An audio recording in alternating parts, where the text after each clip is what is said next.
Hi!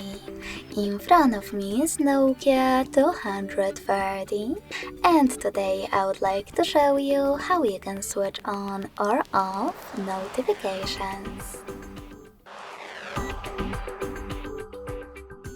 First of all, you need to access menu and go into settings.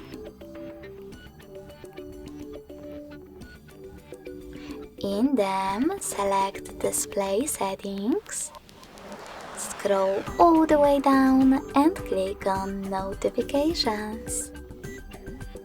Now pick the best option for you, in my case off. So when I select it and tap on OK,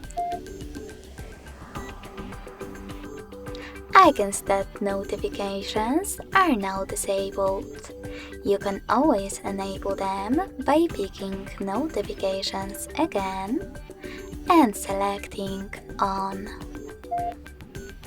Thanks so much for watching. If you enjoyed this video, smash that like button, comment and subscribe. Bye!